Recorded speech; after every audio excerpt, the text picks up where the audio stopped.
Hi, this is Father Barry, and it's Day to Day with St. Joseph for Friday, March 26th. How does one have a Holy Land experience without going to the Holy Land?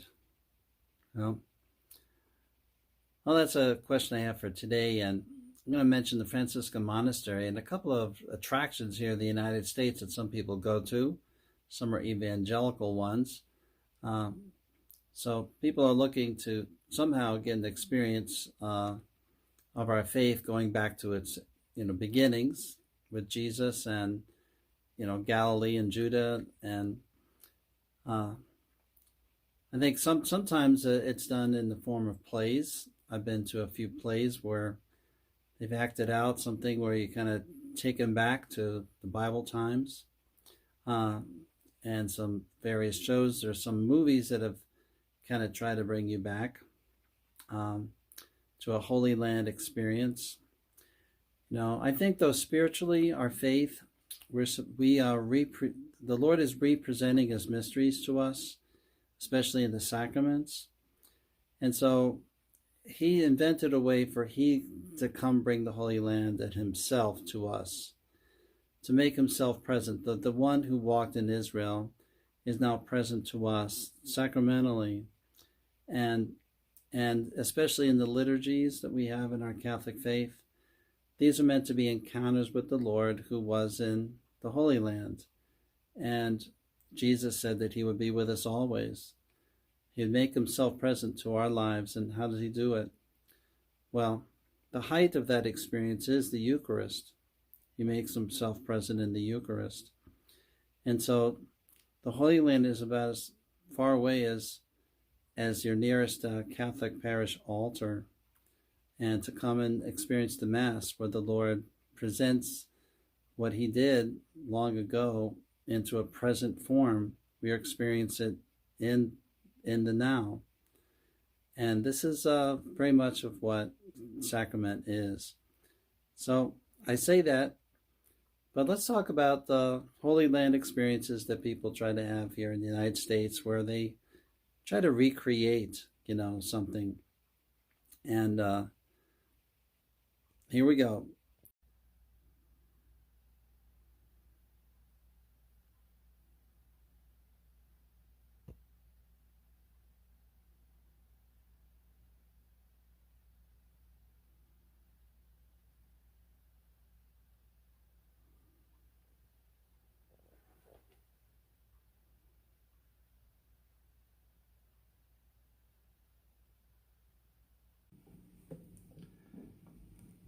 I was thinking of also some other Holy Land experiences here in the United States. There's one near us.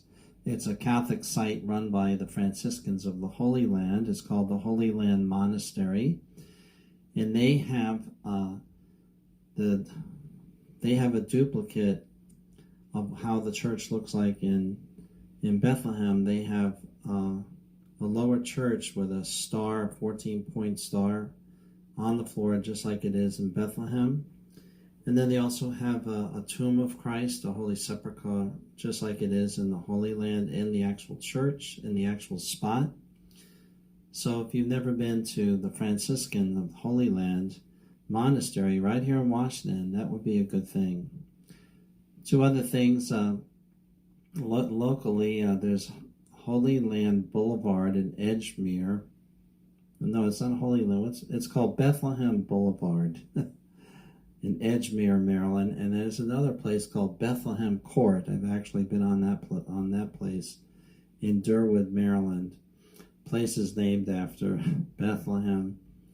I think of Holy Land USA is a place in Waterbury, Connecticut, and somebody decided to just build this big attraction to get you to see some of the models and the things of the Holy Land, and just bring your attention to Jesus' birth and His life and His death. And so, have you ever heard of that?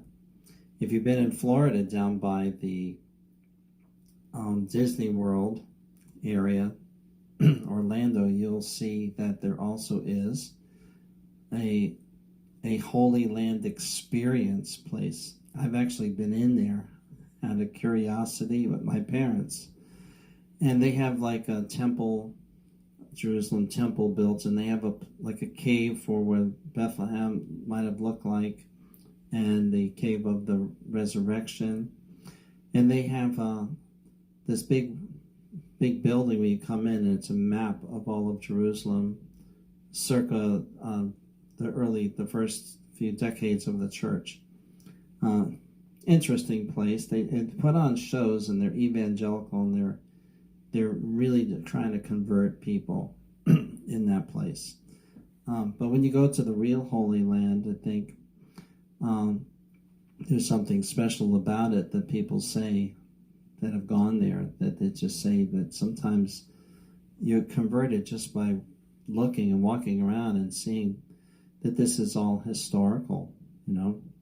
So Bethlehem is just a few miles outside of Jerusalem. It's a modern city today, Jerusalem. Bethlehem mostly gets its visitors from people like you and me, who are pilgrims.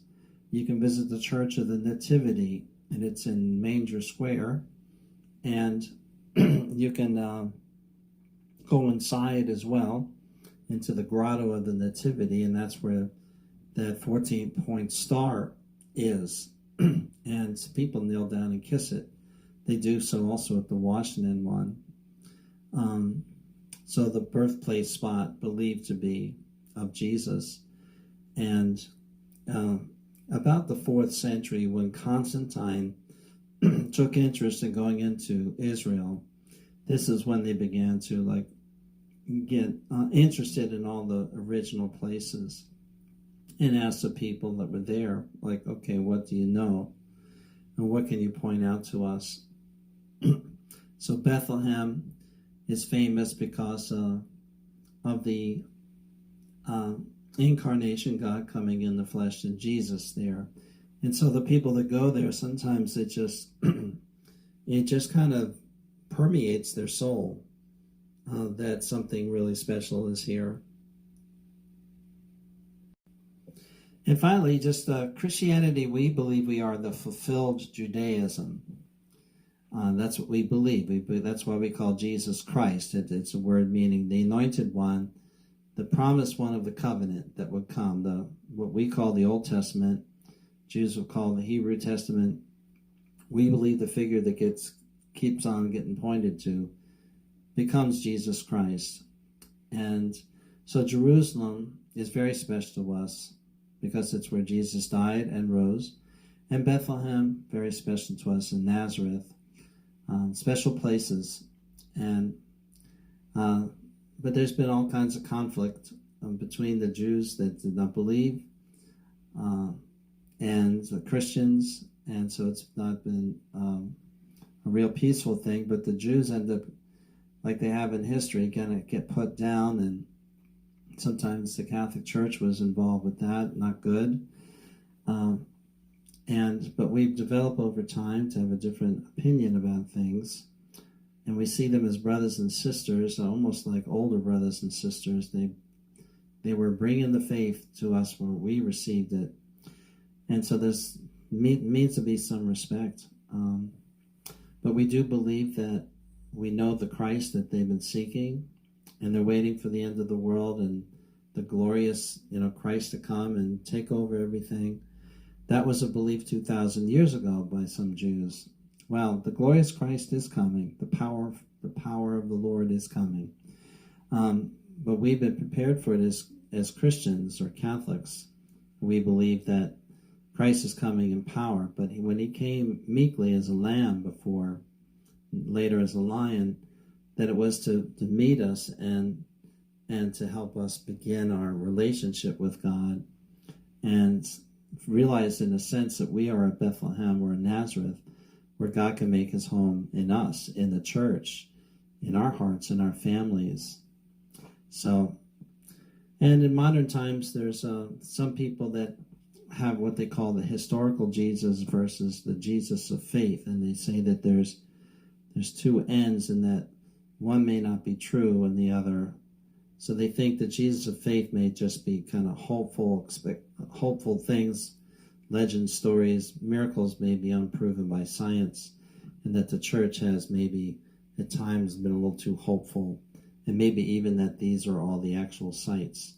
Then you have the historical Jesus, where they only want to get the real finds in science of the real history, and trying to understand what life was like in Israel in Jesus' time. But sometimes they're the people that lead people astray. This historical Jesus movement seems to be filled with a lot of quacks, and people left out of the Catholic faith. We've had a lot of people leave out of the Catholic faith and Christian faith to do their own thing. But then they start coming up with all these rumors and new ideas. Like they said, oh, did you hear there was a Bethlehem of Galilee? So Jesus wasn't actually born in Judea. He was born really close to Nazareth, the Bethlehem of Galilee. And you just say, well, they're just trying to muck it up, trying to bring challenges as if maybe they're more enlightened and know something better. But, the great enlightenment is just knowing that Jesus is real, and that the one who came in Bethlehem and lived in Nazareth and died and rose in Jerusalem is now head of the body of the church, and that's us. And St. Joseph is the patron of that universal church.